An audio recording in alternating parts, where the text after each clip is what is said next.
तो समुद्री समीर और स्थलीय समीर, सी ब्रिज,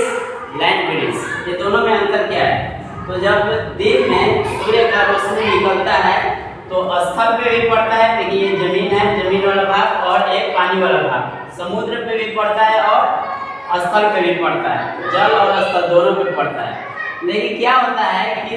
स्थल जल के अपेक्षा जल्दी गर्म हो जाता है, स्थल जल्दी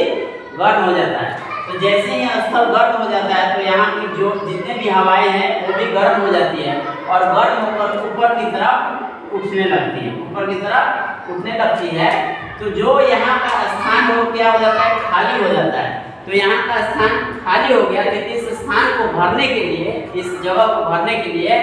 जो समुद्र की ओर से हवाएं हैं, जो हवाएं अभी ठंडी है, वो हवाएं इधर से आने लगती है, समुद्र की तरफ से आने लगती है। ये हवाएं समुद्र की तरफ से आ रही है और ये हवाएं कैसी है, ठंडी है, इसीलिए इसको समुद्र समीर कहा जाता है, समुद्र समीर कहा जाता है, क्योंकि ये हवाएं कैसे आ रही है, समुद्र की तरफ से आ रही है।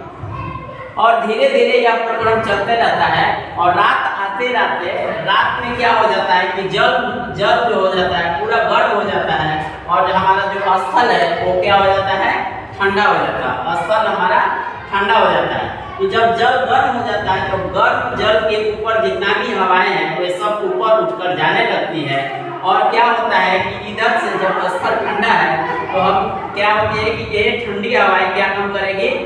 गर्म हवाएं की तरफ, मतलब इधर जो खाली स्थान है इधर आएगी। तो खाली स्थान को भरने के लिए स्थल से जल की तरफ हवाएं आ रही है, इसी को स्थलीय समीर कहा जाता है, लैंड ब्रिज कहा जाता है। तो समुद्री समीर किधर से आएगा, समुद्र की तरफ से, और स्थलीय समीर स्थल की तरफ से आएगा। समुद्री समीर दिन में होता है और स्थलीय समीर रात में